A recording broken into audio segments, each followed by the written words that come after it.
an Unspoiled Network podcast. This is Spoil Me, covering Crazy Ex-Girlfriend. Season 1, Episode 4.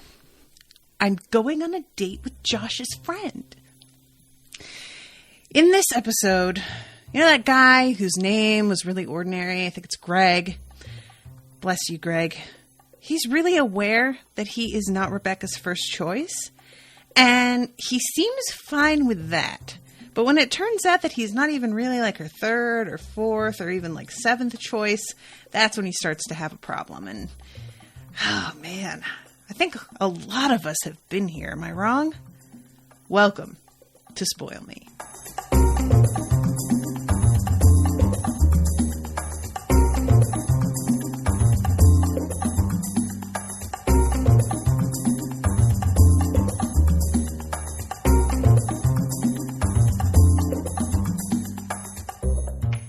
Welcome to the show, everybody. I am Natasha.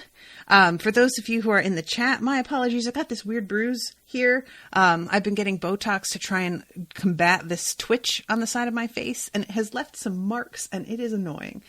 So thank you so much to Emery for commissioning this episode, because I didn't even check the Airtable to see that there were more commissioned, and I thought that Megan's was the only person who had been commissioning these and that there wasn't going to be another one for a little while. So then when I checked my calendar and saw that I had another one right away, I was like, oh, yay. This episode, man, what a disaster. I love this one because of how much more we get of Josh specifically, because I feel like I've been saying that I don't really feel like I know who he is. It seems pretty clear to me from the few interactions that we have seen that him and Rebecca aren't really a good match. But I haven't had a whole lot to support that theory. It's just been a theory based on very scanty evidence. And once you see what's going down here, it becomes a lot clearer even than it had been, how little they would really have in common. And I know that is not necessarily a deal breaker in relationships. There are plenty of people who are in relationships with a person that on the surface, it looks like, what could they even have to talk about? And then it turns out that there's all sorts of smaller goals or priorities or whatever in life that they do share, despite having very different actual interests, and they manage to just lead their separate lives doing the things that they love, but then they, their relationship is still really strong. So I don't want to say that not having anything in common is absolutely going to mean that you aren't going to work as a couple, but Rebecca is such a driven, goal-oriented person. Part of the thing with Josh, right, is that he is a goal to her. And I kind of am hoping that she gets Josh and realizes that this is not good, actually. That as soon as she's with him, she kind of wants something else. Or as soon as she's with him, she realizes how much she overlooked about things that wouldn't work in order to get this fantasy situation and the red flags along the way that she chose to ignore. I feel like the kind of person that she is really similar to me, except that I'm obviously a much more creative type than she is. But she decides on a thing and she focuses and like a laser. And that is where 90% of her waking energy goes. And that's probably what has made her such an amazing lawyer and amazing student, right? So it's kind of amusing that she can be that focused and simultaneously ignore so much of the clues along the way that indicate they wouldn't be good together. But that's part of the thing. When you're really focused, it's like having blinders on to a degree, and you just don't see shit because that's going to get in the way of the thing that you're focusing on, and you don't have time for anything but that right now. So the way that this is going, I honestly think is genius, because Rebecca is a really deceptively well thought out character. I feel like it's easy to dismiss her as being the crazy ex-girlfriend from the start, because that's really mostly what we see from her. But when you look at all deeper, there's like just so much more going on with her. And there's so much about her that's really, really relatable in a way that I don't think a lot of us want to see. You know, I don't think most of us, if we're older, it's a little easier to admit that we have been here. It's especially easier to admit that we've been here if we're now in a relationship that's healthier and stable, or at least if we're in a better place in our lives, regardless of relationship. We can sort of look back at moments where we were like, oh God, yep, I totally did this crazy shit. But when you're younger, you never want to admit that this is what you're doing. You don't want to be this person. And you couch everything you're doing exactly the way that she does in a veneer of a believable lie, an excuse, and think you're fooling anybody. Like, it's amazing how Rebecca is still denying to Paula that she is trying to get with Josh. Paula is the person helping you stalk him on Facebook. Why are you lying to this woman? She knows. And she doesn't judge you for it. This is what you want. You want somebody who is completely aware of your fucking... But Rebecca is lying to herself still. That's why. If she could admit it to Paula, she'd have to admit it to herself. And that's not going to happen. Maybe by the end of this episode, when she sort of really like gets a look at her patterns in a way that feels more honest, maybe she will really start to see for real what she's doing. But she is still on the denial train. And it is really hard to watch somebody who is being this obvious really think they're pulling something off, you know? So, okay, let's start this episode. We start off with her neighbor, her cool neighbor, Heather. She is presenting her, like, I don't even know what you would call this. It's like her semester-long object of study, who is Rebecca. And she's got a photo of Rebecca asleep in one of those, what are those chairs called? Papadom chairs? Papadoms are those things you dip in sauce at an Indian restaurant, actually. But it's one of those like round chairs. Those ones that people have that look really cool, but are actually like the worst to sit in unless it's full of pillows. But yeah, she's like curled up in that, wrapped around a body pillow sized stuffed shark or salmon or something. And it looks awesome, to be honest. But Heather's presenting this and is saying that this woman makes terrible choices and that she's absolutely bunkerballs. And her teacher has to be like, we don't use terms like that in abnormal psychology. And this is actually a really great little turn because, you know, Heather just seems really cruel here. She's taking pictures and she's, at the very least, being honest with Rebecca about it, that this is what she's doing. Oh, Leon's here and says Papasan. Papasan? Is it Papasan? I was so close then. Oh, I feel a little bit proud that I even got that close. But yeah, I appreciate at the very least Heather is telling Rebecca that she's doing this because it's still cruel and shitty. I don't know that Rebecca is aware her fucking photo is going to be shared, you know, but it's feeling slightly less gross because Rebecca is aware of what Heather's doing. But yeah, she ends it with all of her choices are terrible. I don't even know where she came from. And then we go to the intro. So we have her, Rebecca, and Paula at the skate park because apparently this is where Josh comes on Saturday mornings with his nephew. And I think they said nephew. And like she's hoping to just run into him here because this is part of what she normally does. And that's totally believable. I love everything about this scene. Everything. I love the fact that her and Paula are both fully decked out in protective gear. They've got elbow pads. They've got hand guards. They've got everything. They're the helmets, obviously. I love the fact that when she can't stop, Paula says, Tony Hawk 49 on YouTube on that tutorial said that if you want to stop, you have to lean back on your tail. Because of course Rebecca's looking at fucking YouTube tutorials about this. 100%.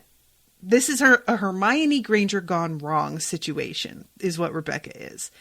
And she would definitely research how to do this. Not only because she just wants to not look like she's a complete noob, but also that's just who she is about everything. Like, she's, you know, like there's not going to be a teacher there. And even if there were, she'd probably want to impress the teacher.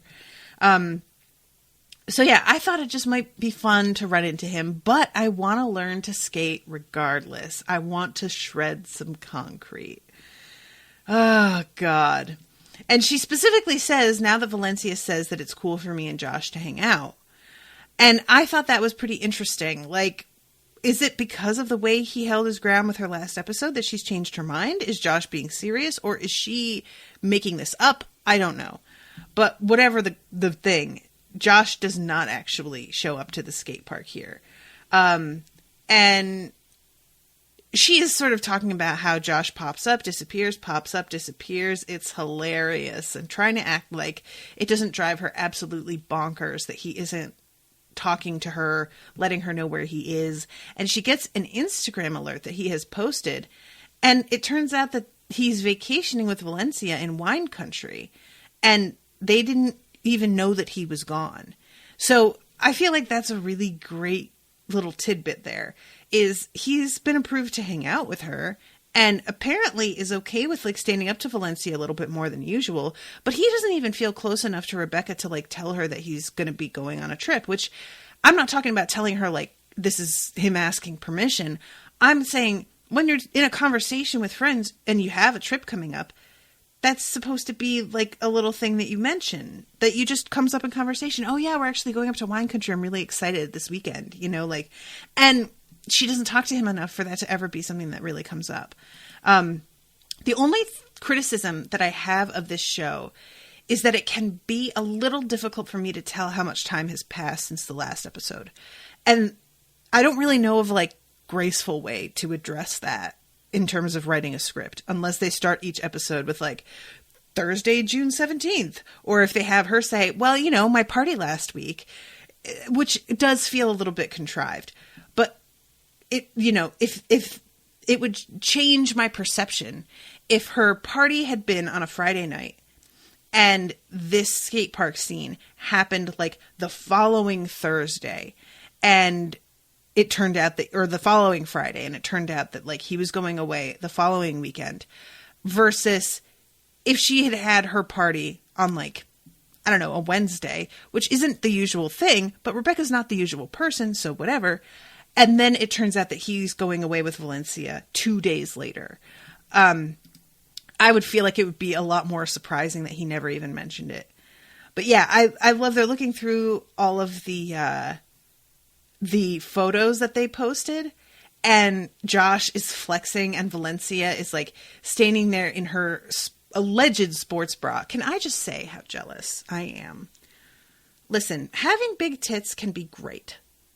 I'm not trying to just complain about them. They're awesome sometimes. I'm not lying. But oh my God, are they inconvenient? Like, everything costs more. Fitting into clothes is so much more of a gamble. There are so many dresses that I would have been able to fit, except my tits wouldn't zip up the back. Like, it just, the fact that she can wear the bra that she's wearing in that photo, that any woman could wear that kind of bra as a sport bra, is crazy town banana pants to me. Like, it's a spaghetti strap. This is part of why when I see like those subscriptions, like there was what was the subscription thing? There was some like fitness thing that they had plus sizes, sure, in workout clothing. But the bras, even like when they went up to a plus size, they stayed with the little spaghetti straps. And if you're in a plus size, sure, there are plus size women with smaller breasts, but you tend to also gain weight in your tits, and those are not going to be enough. And I wound up having to cancel purely on that basis, that I was just like, this is nonsense. What are you even doing? It's like I'm not wearing anything. So the women who can pull off bras like this while working out have so many more options available to them. They can even work out if they forgot their sports bra, which is a straight up not option for me, you know? I got so mad. And so they're looking at these, and Paula, oh God, the boobs, the abs, the hair, even her wrists are pretty. And I love, because of course she did, Rebecca looked through all of Valencia's photo albums on Facebook to try and see if Valencia ever had an awkward phase. And it turns out that she did not, which there are people like that. And it's annoying AF. I tend to think, though, that people who never had an awkward phase didn't have one because their parents were so overbearing and, like, aware of what their kid looked like that they kept that from happening, which for me might actually be an indicator that you missed out on part of childhood because your parents were, like, looks focused, you know, versus kids that their parents just let them be a kid. And that's not necessarily true. I'm not trying to make a just broad stroke judgment on that. But I feel like if you never had an awkward phase, that feels weirder than anything, you know, like that feels like something's wrong to me because it's just abnormal. But yeah, anyway, so we have the call from her fucking mom, who is telling her that she needs to be more like Audra, I think is the name that, Audra Levine. Audra Levine just got married to a hedge fund manager and took that promotion that you were too good for, and you ruined your life because of all the stupid choices you made. And she hangs up finally. Her mother is literally FaceTiming her from the gynecologist's office about to get her pap smear, and is FaceTiming her at, like, guys, I'm in a group where somebody just took a photo at their gynecologist's office, and this gynecologist is a man, has fucking stirrup covers that have his face printed on them, his own white-haired old man face printed on the stirrup covers that you put your feet on. I can't. What? Because I saw this scene and I was like, who does that? But then I saw that photo posted somewhere and I was just like, who does that? Everybody is insane. Anytime that there's a moment in the show that I'm like, that's a little bit over the top, I have to be like, nope, it's not. People are just insane. So Heather comes across Rebecca in the wild after Rebecca is coming back from shredding concrete, and asks her, how are you feeling? And feel free to use specific words like despondent or hopeless, or on a scale from 1 to 10, rate your suicidal thoughts. Rebecca is honest with her. I'm having the worst day. I decided to eat my feelings, and it turns out my feelings are pork rinds, whoopie pies, mac and cheese. Yeah, I'm going full on Kathy cartoon. Yeah. Has anybody ever had a whoopie pie? I've never had one. I gotta say I'm a little interested. But yeah, I appreciate that, again, Rebecca is just honest with Heather despite knowing that Heather is studying her. Which makes sense because of, like, the whole thing with Josh last episode and his song about how he's, like, actually, like, a licensed... It's obvious that Rebecca does need to talk to somebody. And while Heather is not actually qualified in any way, she's the closest that Rebecca's going to come without Rebecca specifically seeking somebody out that is qualified, which she's clearly not going to do. So it's a dysfunctional relationship that's sort of functional. I don't know. And she asks for advice like, what should I do? What do you do when you're feeling like this? And don't say get a tattoo. And Heather gives her this look and says, oh, I know what we're doing. And they get on a dating app and it is terrible. Guys, I want to do a dating. I have never used a dating app. Every time that I have like been out of a relationship, I fell into another relationship so immediately that there was no dating phase, because that's my dysfunction, is that I don't tend to leave a relationship unless I have one lined up, or unless another relationship interfered with the first one, and that's why we're splitting up, you know? So I have a lot of curiosity about these apps just functionally, because I've heard about like the swipe left, swipe right thing. Swiping left means that you don't want somebody, right? And swiping right means that you do. But yeah, they're looking, and she's advising her, you have to use this app for sex, not for dates, and find somebody to pound the bad feelings out of you. This guy can meet you at a bar in 20 minutes. And Rebecca is like both intrigued and shocked by this, but also kind of wants to experiment with me.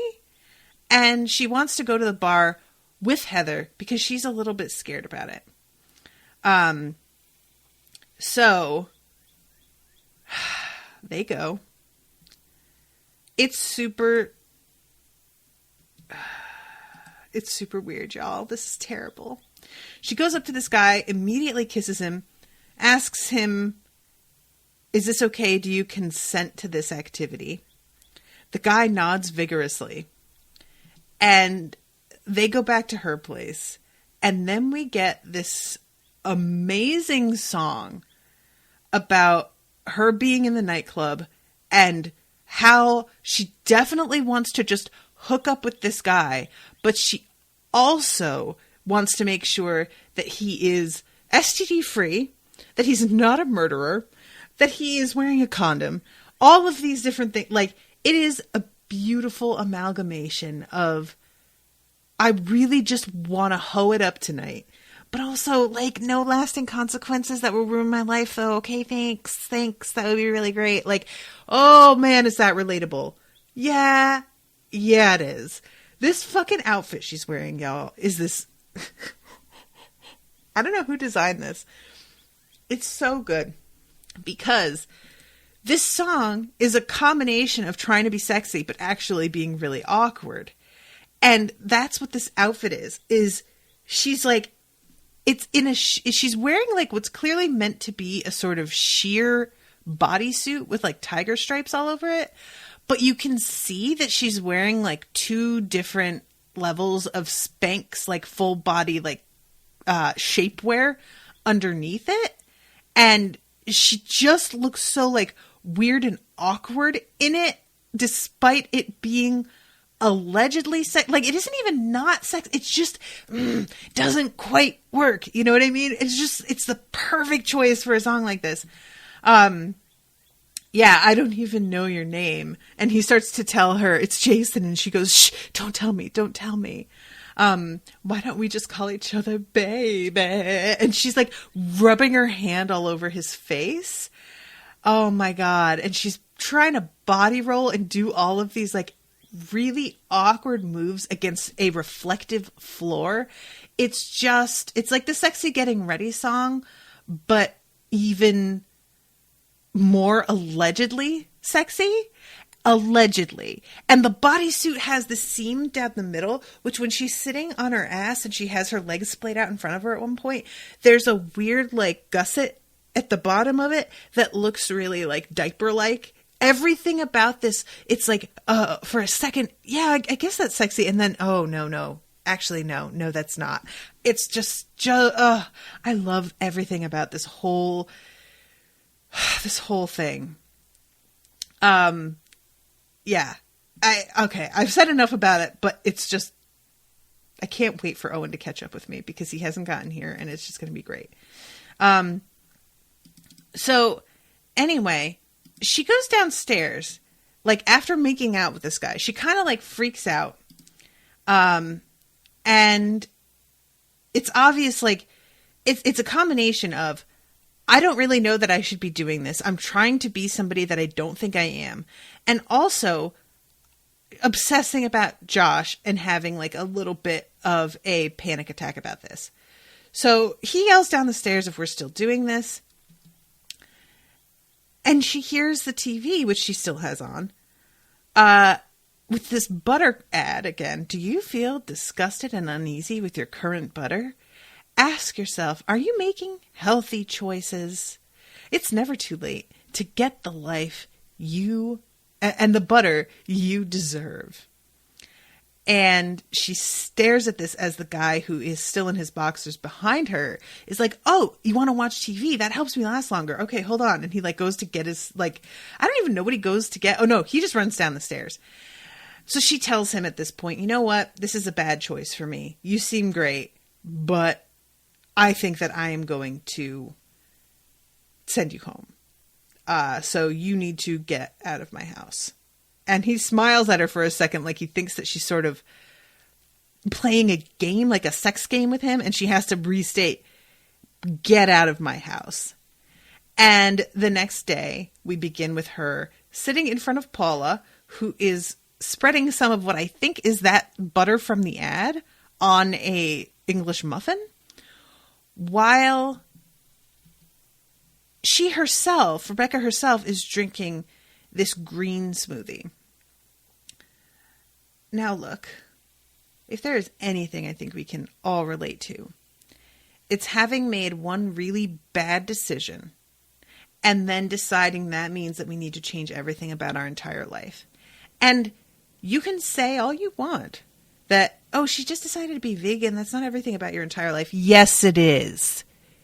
Going vegan is changing everything about your entire life, because how you eat is like 50% of how most people spend their energy.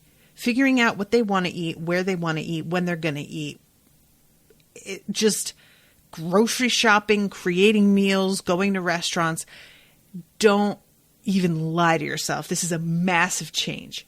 And I don't even fault her for wanting to make changes like this, because we have to feel through these sorts of phases and figure out what works for us, because there are times where, sure, this giant life change that I wanted to make did not work out, but I did learn that adding more stuff like this to my diet makes me feel better. Or I did learn in this experimental phase that I actually really like XYZ vegetables that I would never otherwise have tried. Or I should prepare more food this way because it's actually tasty and I wouldn't have done it if I hadn't been experimenting with like new spices for this one recipe. All of this stuff is totally valid, but the way that she's decided to dive headfirst into the deep end is obviously she has not prepared herself mentally for it. And she goes to a couple of different events and is around people who are, I have to say, the way that Paula like tries to shove the donut in her face, I felt bad about, because I get where both Paula and Greg are coming from with being like, listen, girl, this isn't who you are. Be honest with yourself. I do understand that. But also, like, it's not like she's purging. She's not doing something that's actively unhealthy necessarily. She's just checking out something, and if it doesn't work out, that's okay. But I guess I can see treating this like she's there's a sort of dysfunctional, like disordered eating coming into play as well with something like this.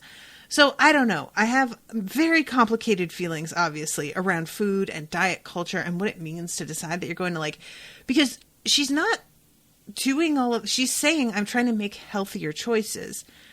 And saying specifically that she just wants to lose weight doesn't actually come up. And I think that's what sort of changes the tone of it to me, is this is not her hating herself, looking in the mirror and just being like, oh my gut.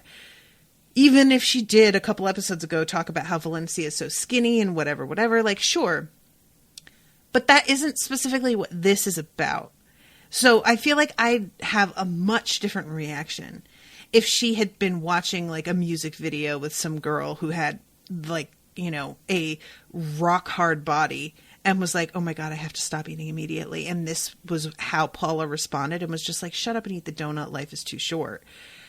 I would have a very different reaction to Paula doing that if that had been the impetus for Rebecca making this change. But instead, it's Rebecca realizing that her choices tend to be bad in general and trying to work on that. And that's where I start to be like, girl, be supportive of her. She's working through some shit, you know? But regardless, we have this amazing scene, this weird, amazing scene with Greg. I don't even know what this kid is doing here. Is this supposed to be Josh's nephew? Who is this? But yeah, he is talking with this kid that's sitting at the bar for some reason. And he wants to ask Rebecca out. And this kid, apparently, also has a crush on a girl that he asked out. And he doesn't get a good reaction. Like, he had guts, and he did it. But she just sort of laughed at him, and then never actually answered. And he's just trying to, like, be positive about it and be like, you know, I think she's still thinking it over. And I'm just like, oh, kid, you are adorable. But yeah, so Greg gets this, like, pep talk from this kid about how he should go ahead and take the plunge and ask her out. What's the worst that can happen? And this is when Josh comes in, and he talks about how he wants to get, like, he's got to get a job. And if he doesn't get one that he likes, he's going to have to work at his dad's radiology lab, which I'm sure is like a decent paying job. But he says, like, how he's maxed out his credit card. We're getting clues here again to what's going on with him as a person. Josh is not really a responsible guy. He went on this huge trip to wine country. And, you know, like, I'm trying to be fair here.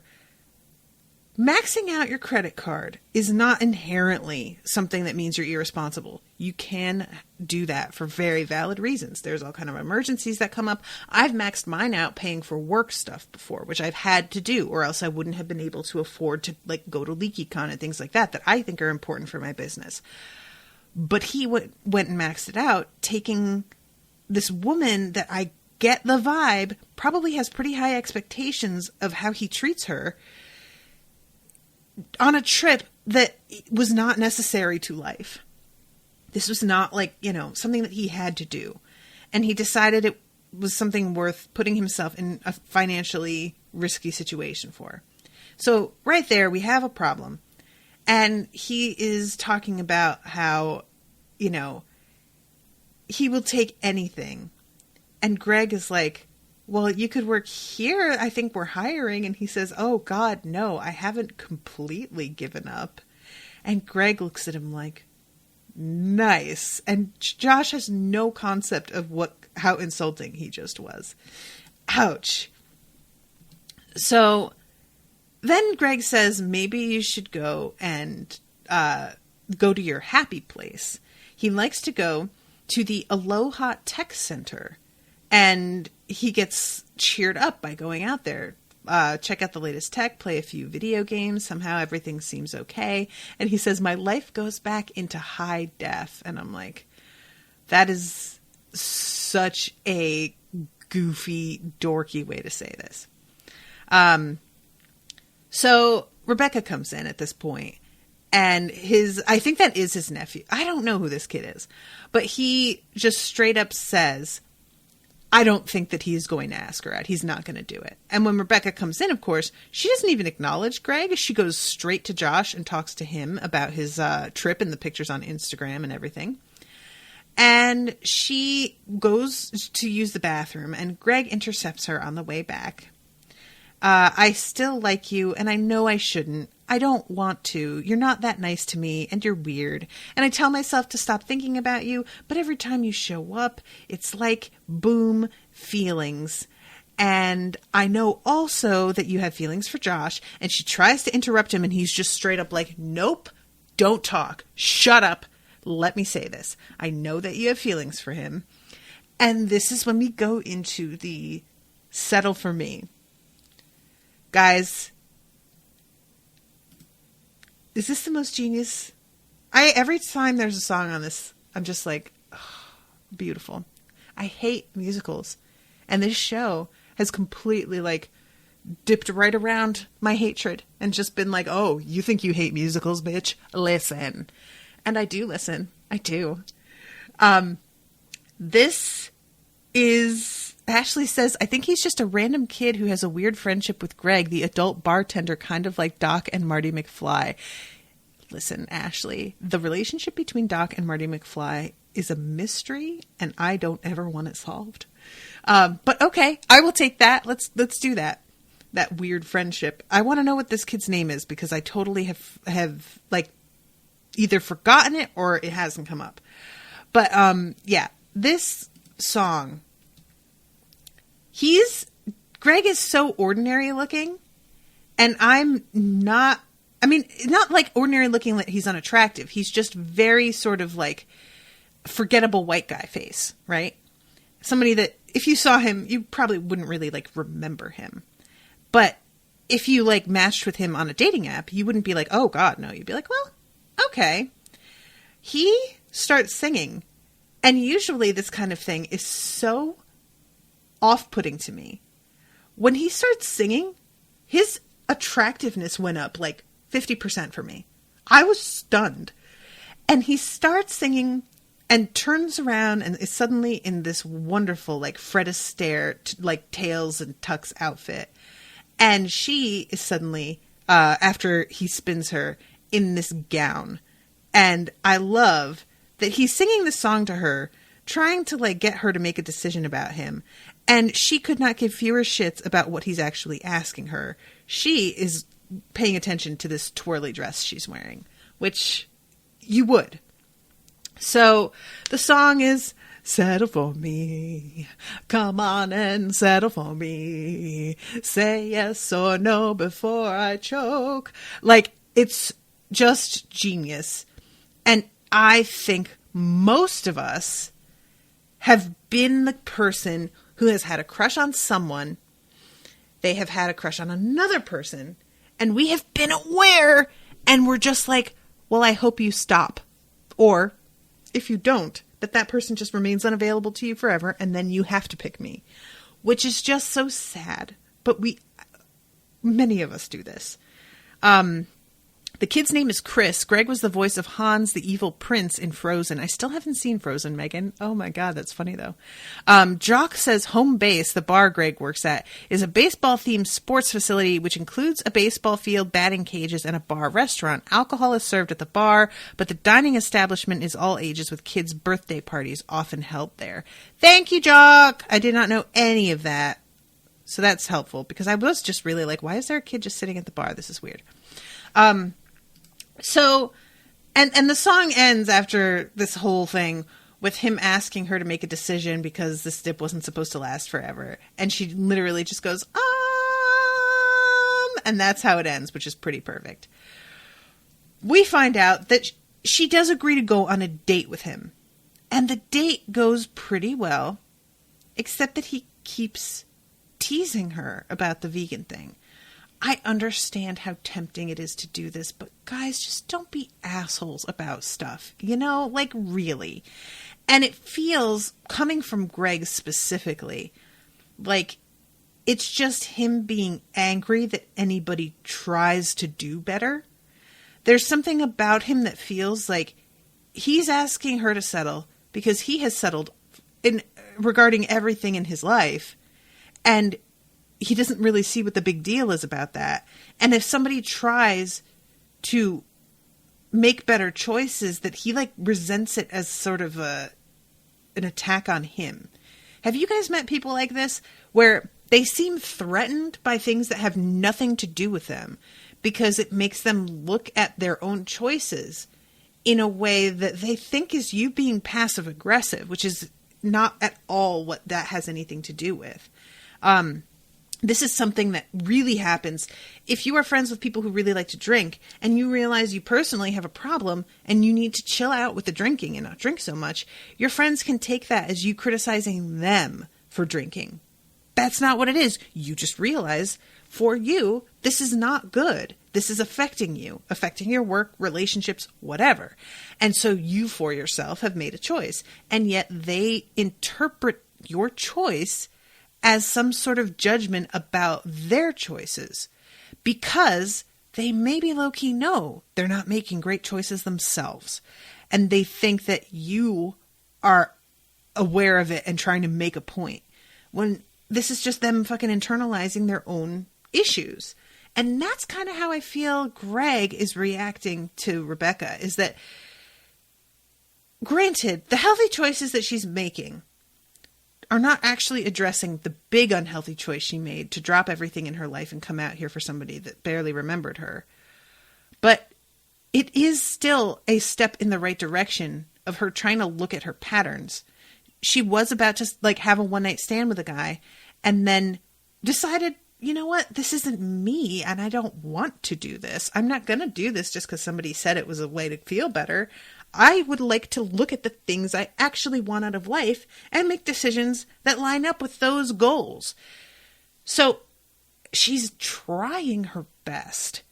And Greg, they get along so well until he just fucking picks at it continually, you know? Like, and if this turns into eventually this kind of blow up where he straight up tells her that she's a hypocrite. Yeah, he says it's like how you became Buddhist like yesterday. And he says it's cute. And I really appreciated the fact that she just walked away. And I also really appreciate the fact, like, she walks away and they get into an argument in a second, but she says to him, "You're being really mean," and starts to leave, which I think was the right decision. I think that is 100% like what he deserved. And I also really love that this show isn't making Greg the perfect guy on the sidelines that she's just overlooking, that would be great for her, that he is the guy that deserves her and she deserves him. And yet, no, they're making Greg have his own shit and not be awesome and give her a valid reason to be wary of him and not really into this. And I love that because it's very unexpected. You know, it's such a trope for her to be obsessed with this one dude and just missing this other guy who's so amazing, or who just is obviously a better match for her, and have this frustrating girl who's totally irrational. But instead, they have her be irrational, but then they have him lashing out at her despite claiming that he likes her. And it feels very real and honest about what people are like. And it gives her a totally understandable fuck up moment herself, because this, like, you know, him telling her that you can be really hypocritical. I just liked it better when you were being a nice person.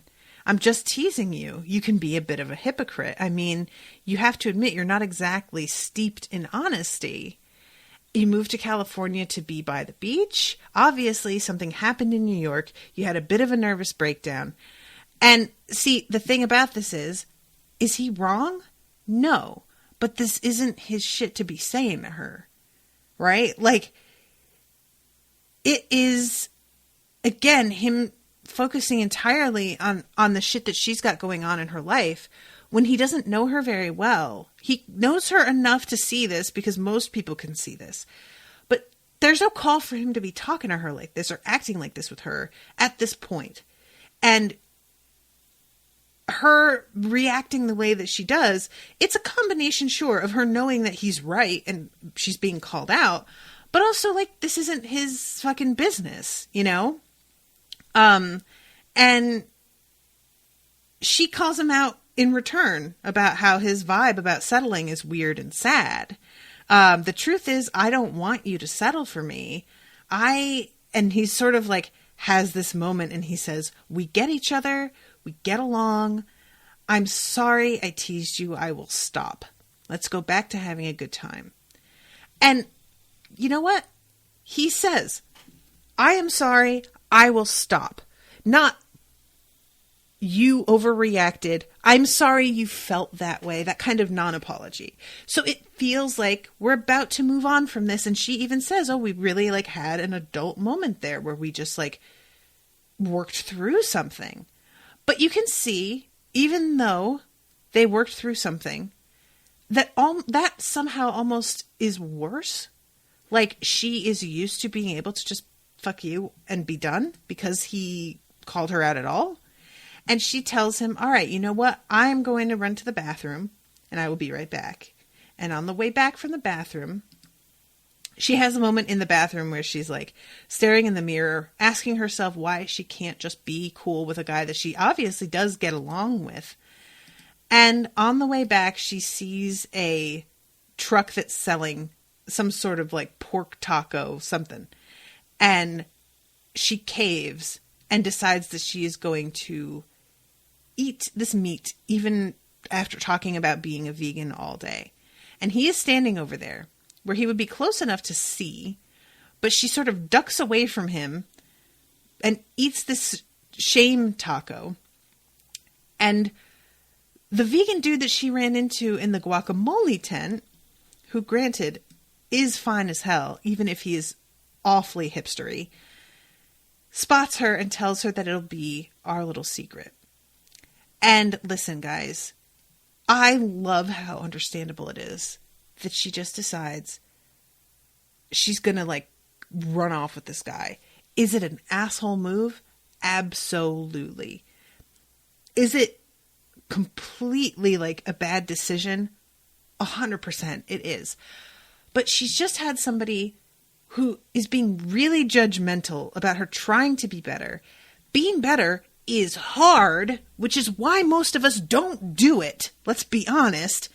And then she runs into somebody who spots her, knows that she is allegedly vegan, and understands that she is fucking up and says that they are not going to judge her for it, that they feel the same way often as well, and that they won't tell anybody. She is a person who is like being safe to fuck up in front of, when she knows that if she fucks up like this in front of Greg, he is going to be snide and smug about it like crazy. It makes so much sense why she runs away from him. Like, guys, it just does, you know? It sucks. You hate it. But also, it makes sense.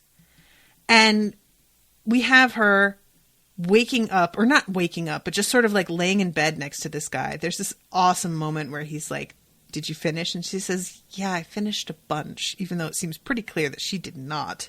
And he says, you're welcome, before he gets out of bed, which is so hysterical. Oh my God. Guys. So she walks him to the door in her robe. He's got his hair down. He just looks so good. Lord, I swear to God, I hate myself. But Lord, he does. And it really says something, how bad she's feeling about the choice she made. That he does have an understanding about her making mistakes and not living up to her own ideals, and is this hot, and yet she still is like, oh, this was bad. No, you need to go. He's trying to like get her number or get in touch with her on Facebook or whatever. And she keeps on being like, dude, no, just take a hint. And he says LinkedIn it is before he leaves. And as he like walks out, and there's an immediate knock on the door, and she thinks it's him coming back. And it's Greg, who saw a dude leaving her apartment. She answers the door in a robe. It's very clear what just happened. And she runs inside, literally like whimpering under her breath, and like goes into like a corner of the room as he yells at her, what is wrong with you? And she says, I don't know. And he says, I don't understand. And she says, see, that's it. You don't understand. I'm not an adult. What we were doing back at the festival, being all adulty, that is just not me. I take advice from butter commercials. And he's staring at her and just says, it makes no sense. And she's like, no, it doesn't. I make no sense, and you shouldn't waste time on me. Can you not see that? And he says, No, all I can see is what this night could have been. And he leaves. And I want her to explain in this moment what exactly happened. Because her making this choice, bad choice, but his behavior did feed into his judgmental lashing out at her is just the way I can say this, because he was aggressive with the way he talked to her. I want her to not take entire responsibility for her reaction. And I don't know if that says more about me than about her, because she is responsible for the choice she made to leave with this guy. That is 100% her choice. She did not need to do that. But, and he agreed, Greg did agree, that he said, I am sorry and I will stop. So it's not like he was continuing to defend his own behavior. But there was a tone that made it feel like he still didn't really understand why she was upset or hurt. And I think that's what it is. And so she's like, I feel like selling herself short when she just says, I'm not an adult. You shouldn't waste your time on me. I don't entirely feel like Greg is an adult in quotes either, you know? I don't know. Maybe I'm giving her too much credit. Maybe I'm just irritated with Greg, like in general, and I'm just trying to like be mad at him. I don't know. But she's sitting outside and she is having a drink. And Heather comes out and says, how are you feeling? And Rebecca says, what are you, out of material for your paper? And Heather looks really like chagrined and says, I'm sorry, I feel bad now. And Rebecca says, have you ever had a day where you've done something so horrible, you feel like you did it in a dream and you just want to wake up and want it to be okay, but there's no waking up because you actually did it for realsies. And you... Like, guys, I don't know if you've ever had that, but it is quite a surreal feeling where, and I have been here. And what's weird is I did something and it was terrible, but I also don't regret it at all. That's another layer to it that I'm like, This moment of her just being like, I hate myself and this feels so terrible. It's like a dream because I never would have thought I was capable of this. This is real shit. Like, all of us want to think that we're better than we are. And a lot of us are faced throughout life with trials that show us we're weaker or more judgmental or cruel or whatever than we thought we were. And to a degree that we never really thought we were capable of. And that's the thing that can be really alarming about moments like this is when you get an example that is so stark and irrefutable that you know nobody's going to be on your side in this. And I'm not, as much as I'm saying that, like, I understand what happened here, I'm not on Rebecca's side. It was a really shitty thing to do. But I also so deeply understand trying to be better and people being jerks to you about it that, you know, it's just like the metaphor of that feels real to me in a way that's so personal that it's hard for me to like hold her as responsible as I probably should because I feel like it's me, you know? But this moment, I just love the way that she says that. And she says, you can go grab your laptop and take this all down. And Heather pats her on the head and just says, you know what? You just get some rest, kiddo. And pats her on the head as Rebecca looks at her and is like, I am older than you.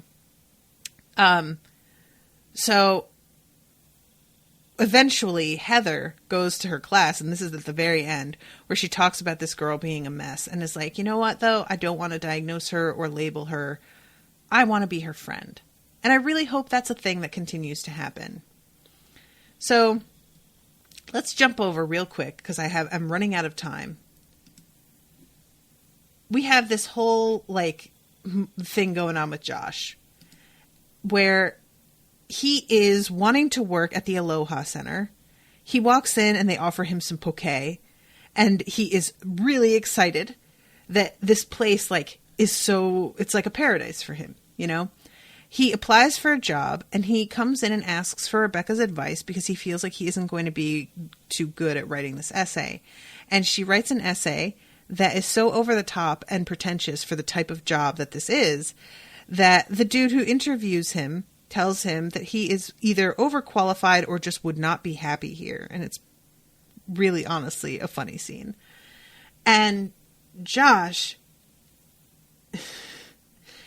he has to go and work at his father's radiology center for the day because he just needs to take a job after getting rejected from his dream job, which we know as viewers would be absolutely perfect for him.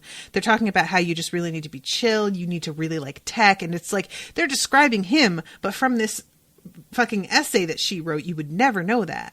And that is such a great representation of what Rebecca is like looking at Josh. She describes or writes an essay that is so inappropriate for who he is, for representing him, and for the job that he is applying to.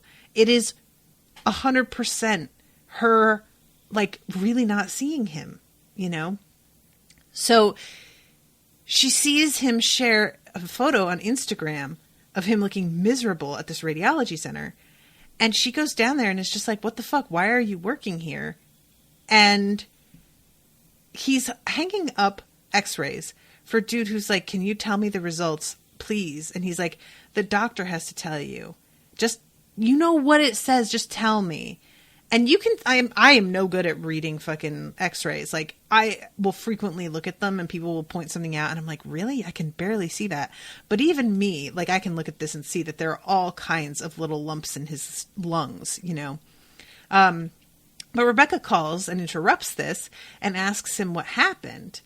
And she goes storming down, holding his hand like he's her 5-year-old son that somebody, like some teacher, was too hard on at school, drags him into the office and tells this guy, I have, what is it she says? I have to tell you something very important. I have an IQ of 164.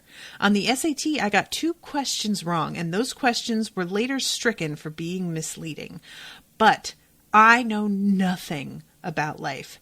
Absolutely nothing. And this dude, I still, despite knowing nothing, I know that you would be lucky to have him, that he is perfect for this job, and that you need to give him a chance. And you're lucky that Josh Chan loves you. That makes you the luckiest person. And then she catches herself, store in the world. And hiring him would be the best decision you've ever made. And this is her lawyer self coming out. And this dude is like just staring at her and then looks over at Josh. And as they leave, we find out that he actually got the job here. So it's a really cute moment. And again, the fact that she doesn't see Josh, this is his dream job, to work here. She doesn't see that that does not line up with her interests at all. And that somebody for whom this is a dream job, it's probably not going to line up with her and what she wants. It's really surprising and yet not surprising at all. And she says, she apologizes for getting him into this mess with the essay. But he tells her, you're the smartest, most badass girl I know. You crushed it in there. And, you know, the whole thing, I handed it in without reading it. That's my fault. Last night I sat down and actually read it, and the parts I understood were great. And then he ends it with, I'm really glad you moved here, Bex. And he calls her Bex.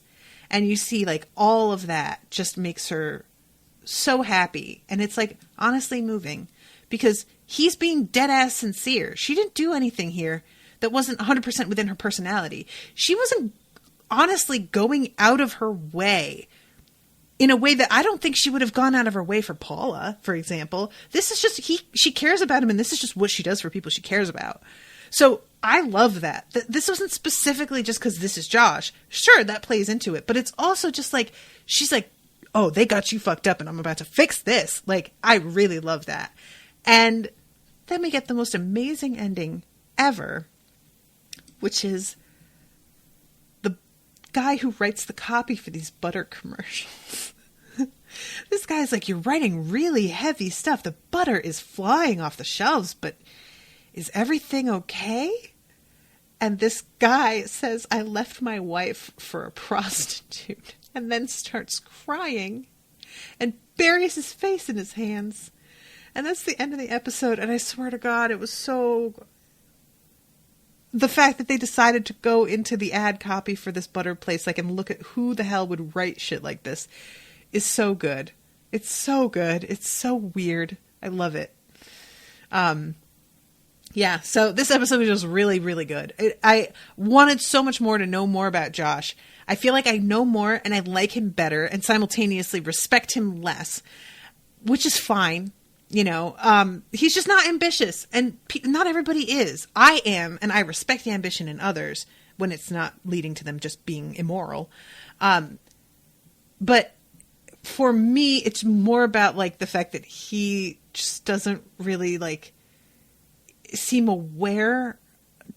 Like, that's part of the thing for me, is not like, Josh, do you see what's happening around you? But he doesn't seem to. But I like knowing more about him. And I wonder if Rebecca knows this about, like, you know, I feel like as viewers, we're starting to get to know him better than Rebecca knows him. And that's interesting. Anyway, okay, so I'm going to wrap this up. Thank you guys so much for hanging out with me and for chatting and telling me. Oh, the kid's name is Chris, Megan said. Thank you, Chris. Your little kid's name is Chris. But yeah, thank you guys for being in the chat and correcting me and giving me information. Really appreciate that. And thank you so much again to Emery for commissioning this. And I think there is another one coming up shortly, so I will be on top of this. So I'm very, very excited. Thank you all again. And I will be seeing you soon with a new episode. Toodaloo, motherfuckers.